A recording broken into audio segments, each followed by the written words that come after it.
Hello everyone, स्वागत है आपका हमारे इंडियन हिस्ट्री की क्लास में। तो आज की क्लास बहुत ही इंपॉर्टेंट है, जिसमें इतिहास के, इंडियन हिस्ट्री के बहुत सारे क्वेश्चन कवर किए गए हैं आपके आने वाले एग्जाम के लिए, जैसे कि टेट आर्ट्स। और टेट आर्ट्स के हमारे न्यू बैचेस भी शुरू हो रहे हैं। तो अगर आप हमारे न्यू बैचेस ज्वाइन करना चाहते हैं तो उसके लिए आपको वीडियो के डिस्क्रिप्शन में हमारा नंबर मिल जाएगा, जिसपे आप कॉल या व्हाट्सएप कर सकते हैं। तो बहुत ही इंपॉर्टेंट क्वेश्चन है आपके एग्जाम के लिए, टेट आर्ट्स हो, जेबीटी, मेडिकल, नॉन मेडिकल, तो इसके लिए भी इंपॉर्टेंट है, लेकिन खासकर आपके एग्जाम के लिए कवर किए गए हैं। तो क्वेश्चन नंबर फर्स्ट है,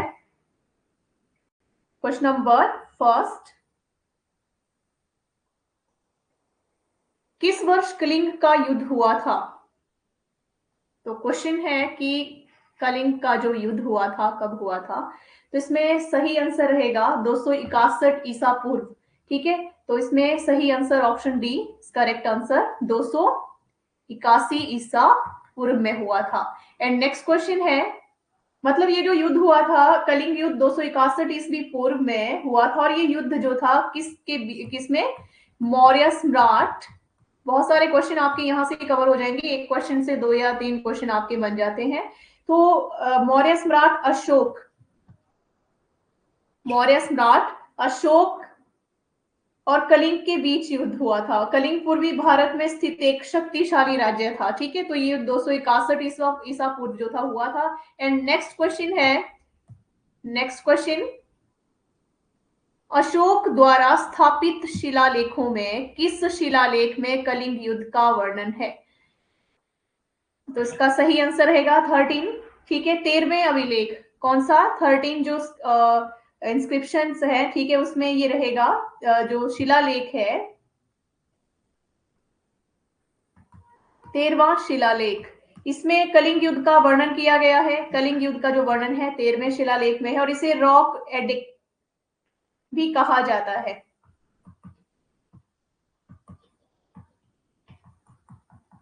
ये भी कहा जाता है, और ये शिलालेख उड़ीसा के जोगड़ा में पाया गया है। ओके, तो इसमें जो था ये लिखा गया था, कलिंग के युद्ध के बारे में वर्णन किया गया था। एंड नेक्स्ट क्वेश्चन है, भारतीयों के महान सिल्क मार्ग किसके द्वारा आरंभ किया गया था? तो ये सही आंसर इसमें रहता है ऑप्शन डी, किसके द्वारा? कनिष्क के द्वारा जो थे ये किया गया था। भारतीयों के लिए महान रेशम मार्ग भी आप इसे बोल सकते हैं, सिल्क मार्ग को। ठीक है, रेशम मार्ग कुषाण वंश के राजा, तो कनिष्क जो था किस वंश का था? कुषाण वंश का शासक था कनिष्क। ठीक है, इसने शुरू किया था, और ये मार्ग चीन को पूर्वी यूरोप के भूमध्य सागरीय देशों और मध्य एशिया से जोड़ता था, और ये भारत से होकर गुजरता था। ठीक है, एंड नेक्स्ट क्वेश्चन है, भारत में सर्वप्रथम स्वर्ण मुद्राएं किसके शासनकाल में चलाई गई थी? तो राइट आंसर रहेगा किसके शासन, वैसे तो कुषाण वंश के शासनकाल में, लेकिन भारतीय यूनानी इसका सही आंसर रहेगा। तो ये कुषाण वंश, भारत में सबसे पहले कुषाण वंश ने जो थे सोने के सिक्के जो थे जारी किए थे, और कुषाण वंश के शासक बड़े पैमाने पर सोने के सिक्के जारी करते थे। जैसे कुषाण सिक्के उत्तर भारत के ज्यादातर हिस्सों में, बिहार में पाए गए हैं। ठीक है, एंड नेक्स्ट क्वेश्चन है, संगम युग के इतिहास का संबंध किस स्थान से है? तो इसका सही आंसर रहता है तमिलनाडु।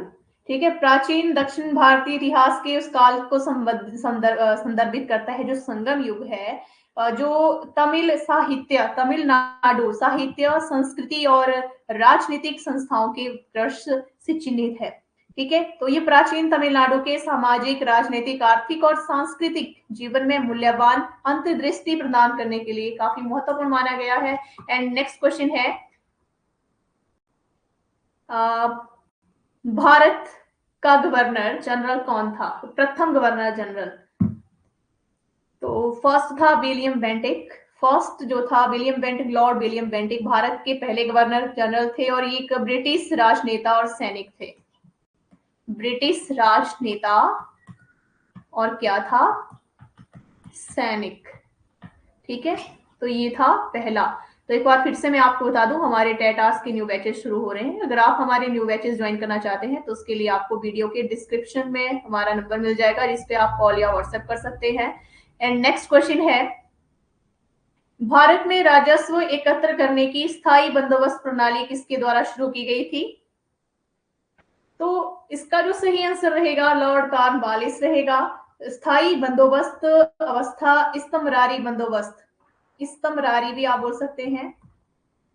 इस्तमरारी बंदोबस्त ईस्ट इंडिया कंपनी और बंगाल के जमींदारों के बीच कर वसूलने, जो टैक्स था उसको वसूलने से संबंधित एक स्थायी व्यवस्था के साथ क्या था, एक समझौता था। ठीक है, एक एग्रीमेंट भी आप बोल सकते हैं, जिससे बंगाल के लॉर्ड कॉर्नवालिस द्वारा कब 22 मार्च 22 मार्च 1793 को लागू किया गया था। ओके, एंड नेक्स्ट क्वेश्चन है, किस गवर्नर जनरल का नाम हड़प की नीति के साथ हुआ है?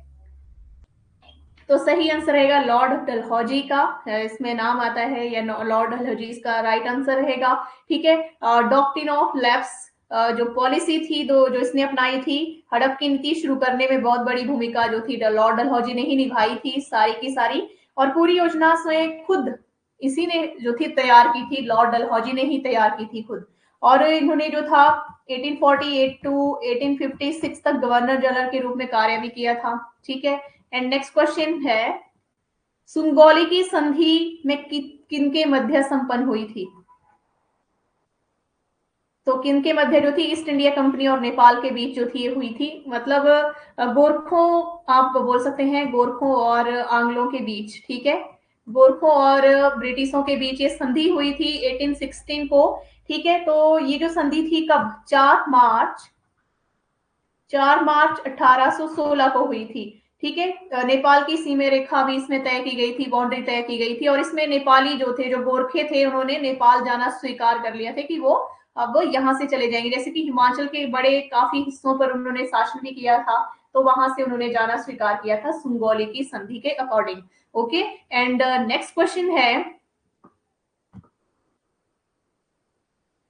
शाहजहां का शासनकाल था, तो इसका जो शासनकाल रहा था शाहजहां का 1628 टू 1658 तक, मतलब 1628 से 1658 तक शाहजहां मुगल साम्राज्य का क्या था, ये मुगल साम्राज्य का शासक था, मुगल था, और शाहजहां मुगल साम्राज्य के कौन सा पांचवा पांचवा सम्राट था ये। ठीक है, इसका जो जन्म हुआ था शाहजहां का, यहाँ से बहुत सारे क्वेश्चन आपके कवर हो जाते हैं। 5 जनवरी 1592 को लाहौर में हुआ था। तो इसका जो असली नाम था शाहजहां का, वो भी यहाँ पे मैं बता देती हूँ आपको, वो असली नाम था खुर्रम। ओके, नेक्स्ट क्वेश्चन रहेगा, शिवाजी का राज्याभिषेक किस स्थान पर हुआ था? तो शिवाजी का राज्याभिषेक रायगढ़ नामक स्थान पर हुआ था, महाराष्ट्र। ठीक है, रायगढ़, अगर आपको ऐसे समझ ना आए तो आप स्टेट का नाम ले सकते हैं, स्टेट के नाम के साथ इसे आसानी से आप याद रख सकते हैं। तो कहाँ पे, रायगढ़ में इसका जो था राज्याभिषेक हुआ था। ठीक है, ये समारोह जो था 1674 में हुआ था, 1674 में हुआ था। ओके, एंड नेक्स्ट क्वेश्चन है, शिवाजी ने पुरंदर की संधि किसके साथ की थी?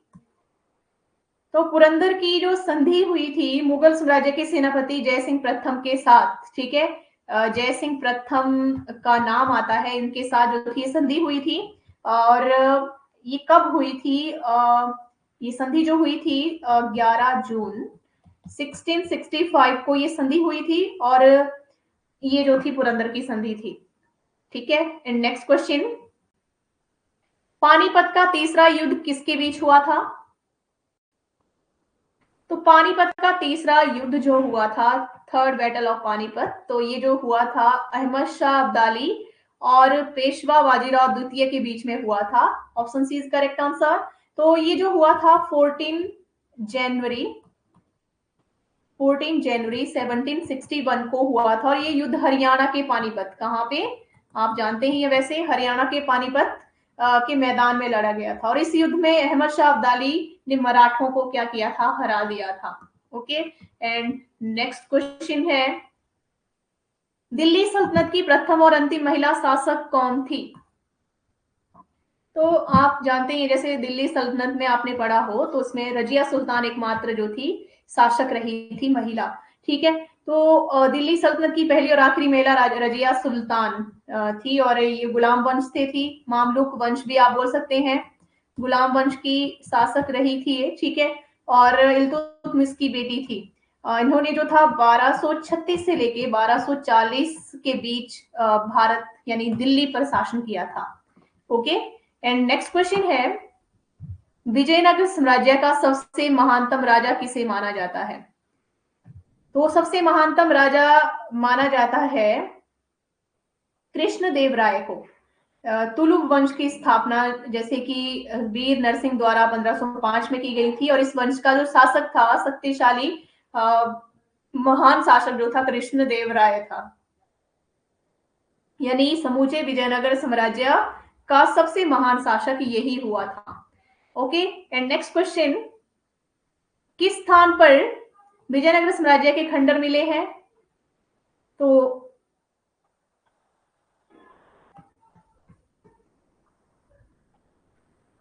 क्वेश्चन था, किस स्थान पर विजयनगर साम्राज्य के खंडर मिले हैं?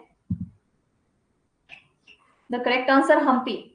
तो कर्नाटक के हम्पी में, आप स्टेट वाइज स्टेट के साथ, ठीक है, इसको याद रख सकते हैं। कर्नाटक के हम्पी में, हम्पी विजयनगर साम्राज्य की ही राजधानी थी, कैपिटल ऑफ विजयनगर एम्पायर, ठीक है। तो ये तुंगभद्रा नदी के किनारे जो था बसा हुआ था। Okay, and next question, Talikota का युद्ध, जिसे राक्षसी तंगड़ी का युद्ध भी कहा जाता है, कब हुआ था? तो ये युद्ध हुआ था 1565 में, मतलब पूरा यहाँ पे मैं बता देती हूँ, 23 जनवरी 1565 को ये युद्ध हुआ था। तालीकोटा का युद्ध भी आप उसे बोलते हैं, राक्षसी तंगड़ी का युद्ध भी बोला जाता है, ठीक है। तो इस तरह से ये युद्ध विजयनगर साम्राज्य और दक्कन सल्तनतों के बीच लड़ा गया था, और इस युद्ध में विजयनगर साम्राज्य को हार का सामना करना पड़ा था, ठीक है। एंड नेक्स्ट क्वेश्चन, तमिल भाषा के गौरव ग्रंथ शिल्पदिकारम व मणिमेखलई का संबंध किस धर्म से है? तो इसका जो संबंध है हिंदू धर्म से है, ठीक है। एंड नेक्स्ट क्वेश्चन, गुप्त वंश के किस शासक को भारत का नेपोलियन कहा जाता है? तो इसके बारे में काफी बार आपने पढ़ा भी होगा। तो इसका राइट आंसर समुद्रगुप्त को भारत का नेपोलियन कहा जाता है। इतिहासकार बीए समित ने भी इन्हें उपाधि दी थी। समुद्रगुप्त वंश के एक शक्तिशाली राजा थे, और उन्होंने अपने वंश की राजनीतिक शक्ति को बढ़ाया था, और पूरे भारत को ही लगभग इन्होंने जीत लिया था। ओके, एंड नेक्स्ट क्वेश्चन, किस गुप्त शासक के दरबार में नवरत्न रहते थे? तो इसका सही आंसर रहेगा चंद्रगुप्त द्वितीय के दरबार में। इनका जो टाइम पीरियड था 380 से 1418 ईस्वी, ठीक है। ये इसमें इनके दरबार में 9 रत्न थे जो रहते थे, ठीक है। और चंद्रगुप्त द्वितीय गुप्त साम्राज्य के पहले शासक थे जिन्होंने चांदी के सिक्के भी जारी किए थे। तो नवरत्न कौन कौन से थे? जैसे कि नवरत्न जो थे, अमर सिंह कवि और संस्कृत कोशकार, धनवंतरी प्रसिद्ध चिकित्सक थे, हरिशेन कवि और लेखक थे, और कालिदास कवि और नाटककार थे, कहपनक ज्योतिषाचार्य थे, शंकु वास्तुकार थे, बराह मिहिर थे खगोल शास्त्री, और बररुचि भी थे व्याकरणविद और संस्कृत विद्वान थे, और बेताल भट्ट जादूगर। तो ये 9 रत्न थे, ठीक है। नवरत्न का अर्थ 9 रत्न। भारतीय संस्कृति में नवरत्न शैली में बने आभूषणों को का विशेष सांस्कृतिक या सांस्कृतिक महत्व इसे आप ले सकते हैं। तो इसका करेक्ट आंसर रहेगा। एंड नेक्स्ट क्वेश्चन है, किस गुप्त शासक का अन्य नाम विक्रमादित्य था?